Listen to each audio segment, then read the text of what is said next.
what is actually the people's rights. It's very sad. At a media meeting held at his residence in Jubilee Hills, Revant Reddy threw a challenge to KCR. He demanded that KCR as opposition leader write a letter on Krishna waters.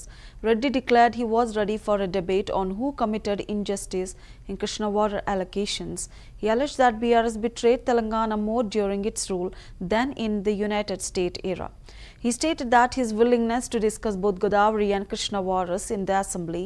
Reddy asserted that he would prove with evidence the betrayal committed by KCR and BRS. His challenge highlighted water disputes as a major political issue and set the stage for a heated assembly confrontation. KCR గారిని ప్రతిపక్ష నాయకుడిగా లేఖ రాయమనుంది. 3 రోజులు గాని 4 రోజులు గాని కృష్ణా నది జలాలు గోదావరి జలాలకు సంబంధించి ఎవరు ఏం చేసిండ్రో చర్చ చేద్దాం కూలంకషంగా. పూర్తి వివరాలతో వచ్చి కూర్చుందాం. ఏ విషయమైనా వారు లేవనెత్తని 10 సంవత్సరాలలో వారు చేసిన అన్యాయాన్ని వారు సంతకాలు పెట్టి 299 టీఎంసీ మాకు చాలు 512 టీఎంసీ ఆంధ్రప్రదేశ్ను తీసుకోమని కృష్ణానది జలాలలో ఏ విధమైన ఒప్పందాలు చేసిండో ఒప్పందాలతో పాటు 10 సంవత్సరాలైన పాలమూరు రంగారెడ్డి ఎత్తిపోతలకు కానీ కల్వకుర్తి ఎత్తిపోతలకు కానీ సీతారామసాగర్ కానీ దేనికి నికర జలాలు కానీ వరద జలాలు కానీ సాధించలేదు. సమ్మక్క సారలమ్మ కూడా వారు సాధించకపోతే ఉత్తమ్ కుమార్ రెడ్డి గారు మంత్రిగా సాధించిండ్రు. ఈరోజు ఏదైనా పక్క రాష్ట్రం నుంచి మన హక్కులను సాధించడం మేము అధికారంలోకి వచ్చిన తర్వాతనే. వీటన్నిటి మీద వారు లేనప్పుడు పత్రికా సమావేశాలలో మాట్లాడడం నాకు ఇష్టం లేదు. నేను సూటిగా వారితోని చర్చను ఆహ్వానిస్తున్నా.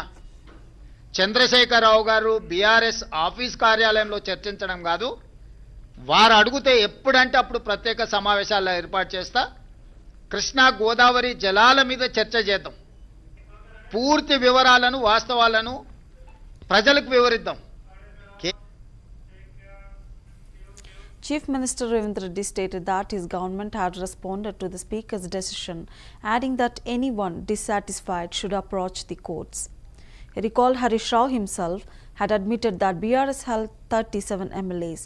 Reddy remarked that BRS chief KCR was no longer active in politics and even the people of Gazville had lost hope in him. He emphasized that parties with strong leadership maintain discipline.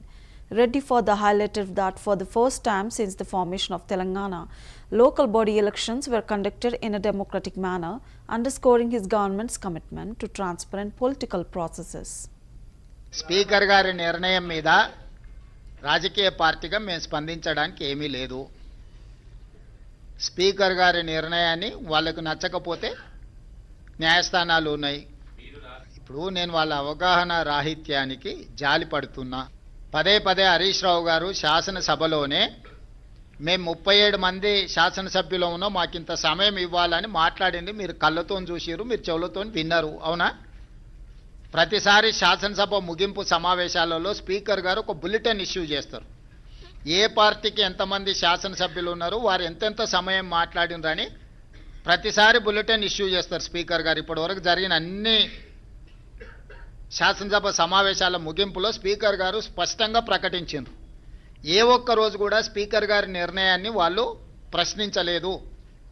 రెండవది, మొన్న జరిగిన శాసనసభ సమావేశాల్లో హరీష్ గారు స్పష్టంగా చెప్పారు, మా number 36, 37 ఉంది, మా సమయం ఇంత రావాల్సిందే, మాకంత సమయం ఇవ్వమని అడిగినారు. టీవీలో పేపర్లో మేము చూసిన ప్రతి నెల 5,000 రూపాయలు ఎమ్మెల్యేల నుంచి వాళ్ళ టీఆర్ఎస్ ఎల్పీ నిర్వహణ కోసము డబ్బులు కూడా తీసుకున్నారని. లావాదేవీలు బాగానే ఉన్నాయి, వ్యవహారం బాగానే ఉంది, వాళ్ళ పేరు మీద మైకు కావాలి, వాళ్ళ పేరు మీద మాటలు కావాలి, వాళ్ళ జీతాలలో వాటాలు కావాలి. మీ వాళ్ళనే మీ వాళ్ళు కాదు అని అనుకునే పరిస్థితి ఎందుకు దాపురించింది? ఇంత రాజకీయంగా ఇంత దుర్భరమైన ఇంత నికృష్టమైన పరిస్థితి ఎవరికైనా వస్తుందా? సొంత పార్టీ ఎమ్మెల్యేలనే మా వాళ్ళు కాదు అని. మనం గతంలో చూసినాం పిల్లలు నమ్ముకునేటోళ్ళను, సంతలాల్లో వచ్చి పిల్లలు నమ్ముకున్నారని. కనీసం వాళ్ళు పేదరికం ఉండని నమ్ముకున్నారు అనుకున్నాం. మరి ఇప్పుడు వీళ్ళ విచిత్రం ఏందో, మేము మీ పిల్లలమే, మేము మీ వాళ్ళమే అని వీళ్ళు అంటారు, మీరు మా